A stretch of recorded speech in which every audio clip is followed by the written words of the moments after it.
ওয়াহাবি ও সুন্নির মধ্যে পার্থক্য কি? ইসলামী দল না করলে প্রকৃত মুসলমান হওয়া যায় না, এ ব্যাপারে ইসলাম কি বলে? ইসলামী দল করা কি বাধ্যতামূলক কিনা? নির্দিষ্ট দল না করলে কি মানুষ কাফের হয়ে যাবে? শয়তান আমাদের কুমন্ত্রণা দিয়ে থাকে অনেকভাবে। এর মধ্যে অন্যতম হলো আল কোরআন যদি পরিপূর্ণ জীবন ব্যবস্থা হয়ে থাকে তাহলে হাদিস কেন? এরপরে প্রশ্ন হলো, অনেক সময় মনে হয় ইসলাম কেন সত্য ধর্ম, অন্য ধর্ম কেন মিথ্যা? এ ধরনের চিন্তা আসলে কি করব? আমি একজন তরুণ, বর্তমান প্রেক্ষাপটে সামান্য বেতনে চাকরি করি। আমার ছোটবেলা থেকে সামান্য বাক প্রতিবন্ধী হওয়া সত্ত্বেও আমার পড়াশোনা শেষ করেছি। আমার এই সামান্য প্রতিবন্ধকতা চাকরির ক্ষেত্রে ব্যাপক প্রভাব লক্ষ্য করা যায়। তাই ছোটবেলা থেকেই চিন্তাভাবনা, নিজের যোগ্যতা কিছু একটা উদ্যোক্তা হব। ওয়াহাবি ও সুন্নির মধ্যে পার্থক্য কি? এটা তো কমন একটা বিষয় আমাদের দেশে। সৌদি আরবের আব্দুল হাব নজদির অনুসারী যারা, বিশেষ করে যারা বেদাত এবং শিরকের ব্যাপারে একটু বেশি কঠোর এবং সচেতন, আমাদের সমাজে তাদেরকে ওয়াহাবি বলে মানুষ চিনে। যদিও ওয়াহাবি হওয়াটা কারোর কাছে গৌরবের, আবার কেউ এটাকে গালি হিসেবে দেয়। আবার এর বিপরীতে যারা আহলে সুন্নাত জামাতের অনুসারী বলে দাবি করেন নিজেদেরকে, তারা নিজেদেরকে সুন্নি হিসাবে পরিচয় দেন। তাদের ব্যাপারে আবার ওয়াহাবি পরিচয় বা ওয়াহাবি ট্যাগ যাদেরকে দেওয়া হয়, তাদের দৃষ্টিভঙ্গি হলো যে এরা বেদাতের ব্যাপারে অনেক বেশি তারা আপনার শিথিল এবং বেদাতে অনেক বেশি লিপ্ত। এখানে অবশ্য বেদাতের সংজ্ঞা পরিচয় নিয়ে নানাবিধ মতো পার্থক্য আছে। এটা এমন একটা বিষয় যে এগুলো চাইলেই আমরা এই বাউন্ডারিগুলো দূর করে ফেলবো, এই ওয়ালগুলো দূর করে, দূরত্বগুলো দূর করে সব একাকার করে ফেলবো সম্ভব না। তবে হ্যাঁ, কোনো মুসলমানের মধ্যেই মৌলিক কিছু বিষয় আছে যেগুলোতে কোনো পার্থক্য বা ভিন্নমত থাকার সুযোগ নেই। এর ভিতরে একটা হলো আমরা কিতাবুল্লাহ এবং সুন্নাতে রাসূলুল্লাহর অনুসরণ করব। এর মধ্যেই নাজাত, এটাই হলো সেফ এবং নিরাপদ পথ। অতএব আমরা যত বেশি সুন্নাহর কাছাকাছি থাকবো বা সুন্নাহর উপরে থাকবো, তত বেশি আমরা নিরাপদ থাকবো ইনশাআল্লাহ। কিয়ামতের আগে বহুবিধ দল এবং ফেরকা তৈরি হবে। নবী সাল্লাল্লাহু আলাইহি ওয়াসাল্লাম বলেছেন, কুল্লুহুম ফিন্নার ইল্লা মিল্লাতুন ওয়াহিদা। এর মধ্যে একটা ফেরকা নাজাত প্রাপ্ত হবে। তারা কারা? তারা হলো মা আনা আলাইহি ওয়া আসহাবি। নবী সাল্লাল্লাহু আলাইহি ওয়াসাল্লাম তার সাহাবীরা যে পথে ছিলেন, বাস আমরা নবী সাল্লাল্লাহু আলাইহি ওয়াসাল্লাম এই কাজটা এভাবে করেছেন কিনা, করতে বলেছেন কিনা, সেটাকে আমরা আমাদের অবলম্বন হিসেবে গ্রহণ করলে এটাই হবে আমাদের জন্য নিরাপদ। ট্যাগ, নাম যাই দেয়া হোক না কেন, অতএব সেটা হলো আমাদের কাছে মুখ্য এবং মূল বিষয়।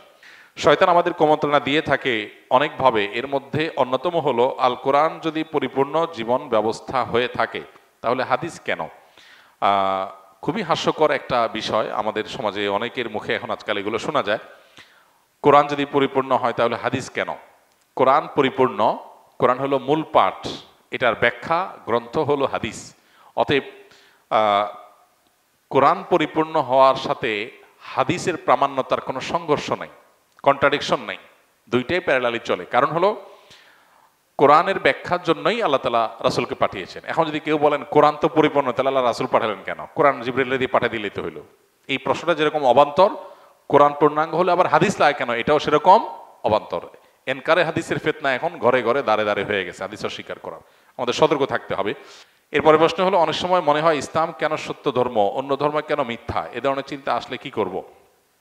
দেখেন, আমরা যখন চাষাবাদ করি শুধু ফসল হয় না, ফসলের সাথে আগাছাও হয়। এখন কেউ যদি বলে, ভাই আগাছা কেন আমরা রাখবো, পরিষ্কার করব, ক্ষেত কেন আমরা রাখবো? দেখতে তো দুইটা একই রকম, কি বলেন? ধান খেতে ধান গাছ আর আগাছা দেখতে একই রকম লাগে না? এখন কেউ যদি বলে, ভাই ধান গাছগুলোকে যত্ন করে রাখেন, আগাছাগুলো কেটে রাখেন, কেন? দেখতে তো একই রকম।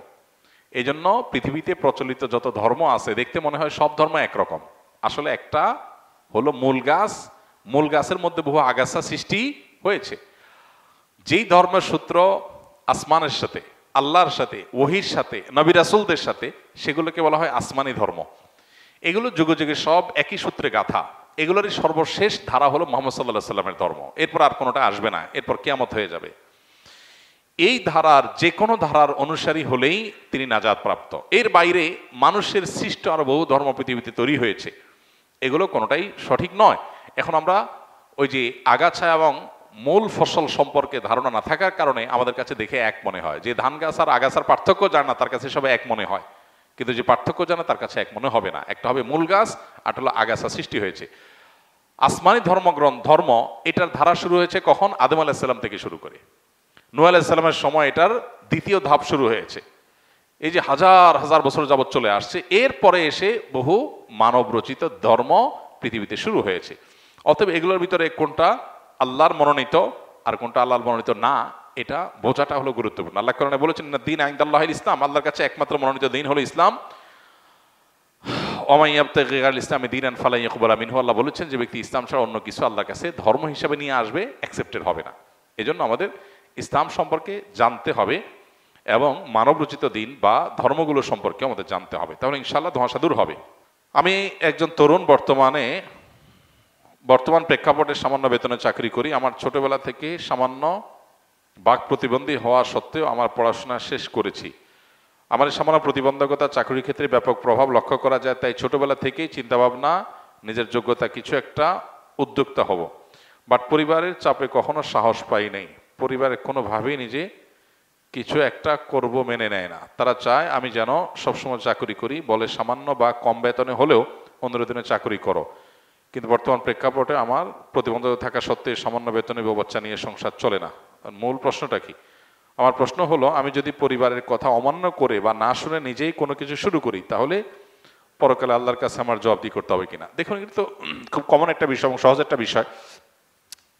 মানুষ যখন প্রাপ্তবয়স্ক হয়ে যায়, সুস্থ মস্তিষ্ক সম্পন্ন হয়ে যায়, তখন পরিবারের পরামর্শ মানতে সে বাধ্য না। তবে যদি তার নিজের বিবেক বিবেচনা চাইতে পরামর্শ যারা দিচ্ছে তাদের বিবেক বিবেচনা বেশি গুরুত্বপূর্ণ মনে হয়, ভালো মনে হয়, ডিপ মনে হয় এবং সবাই পরামর্শ দেয়, তাহলে সেটাকে আমলে নেওয়া উচিত। মুসলমান পরামর্শকে গুরুত্ব দেওয়া উচিত, কিন্তু সে বাধ্য না। প্রাপ্তবয়স্ক মানুষ, সে কি ব্যবসা করবে না চাকরি করবে তার ব্যাপার। তবে হ্যাঁ, আবেগের কারণে আমি ভুল ডিসিশন নিতে পারি, সেক্ষেত্রে যে বিষয়ে কাজ করব সে বিষয়ে অভিজ্ঞদের সাথে পরামর্শ করে ডিসিশন নেব। এক্ষেত্রে পরিবারের সাথে আপনার ভিন্নমত হলে আশা করা যায় আল্লাহর কাছে আপনার কোনো দায় থাকবে না। তবে মা বাবা বা বড় ভাই থাকলে এরকম কেউ পরামর্শ তাদের সাথে বেয়াদবি যেন না হয় সেদিকটা খেয়াল রাখতে হবে। ইসলামী দল না করলে প্রকৃত মুসলমান হওয়া যায় না, এ ব্যাপারে ইসলাম কি বলে? ইসলামী দল করা কি বাধ্যতামূলক কিনা? নির্দিষ্ট দল না করলে কি মানুষ কাফের হয়ে যাবে? ভাই, এগুলো হলো বিভিন্ন আমাদের ভাই ব্রাদারদের বাড়াবাড়ি।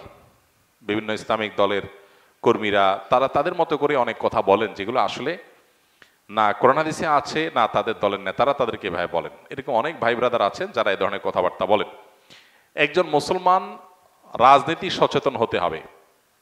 ইসলাম এবং মুসলমানদের কল্যাণ কোন দিকে, অকল্যাণ কোন দিকে, এইটুকু বোঝার মতো ক্ষমতা একজন মুসলমানের মধ্যে থাকতে হবে এবং তিনি ইসলাম এবং মুসলিমদের কল্যাণ, নিজের দেশ, মাটি, মানুষের কল্যাণ বিবেচনা করে তাকে সিদ্ধান্ত নিতে হবে। তার কোনো সিদ্ধান্ত এটা যদি কোনো খারাপ মানুষের বা ইসলাম মুসলমানদের প্রতি বিদ্বেষ পোষণকারী বা ইসলামের ব্যাপারে অমনোযোগী মানুষের এগিয়ে যাওয়ার পথকে উন্মোচন করে, সে আল্লাহর কাছে দায়ী থাকবে। এজন্য তার রাজনীতির সচেতনতা, তার মতামত এবং ভোট প্রদান, এগুলোর ক্ষেত্রে অবশ্যই দায়িত্বশীলতার পরিচয় একজন মানুষকে দিতে হবে। কিন্তু একই সাথে দাওয়াতি কাজ করার জন্য, ইসলামের প্রতি মানুষকে আহ্বান করার জন্য অনেক প্ল্যাটফর্ম আছে। ইসলামী দলগুলো সেরকম অনেকগুলো প্ল্যাটফর্ম, অনেকগুলো দল, অনেকগুলো প্ল্যাটফর্ম। কেউ কোনো প্ল্যাটফর্মকে বেশি উপযোগী মনে করে সে প্ল্যাটফর্মে তিনি কাজ করছেন, সেটা পলিটিক্যাল হতে পারে, নন পলিটিক্যাল হতে পারে। এটা আল্লাহর কাছে নাজাত পাওয়ার জন্য যথেষ্ট। মৌলিকভাবে মুসলিমদের যে মূল ধারা আছে, সেই ধারার মধ্যে আবার বহু উপধারা, বহু প্ল্যাটফর্ম আছে।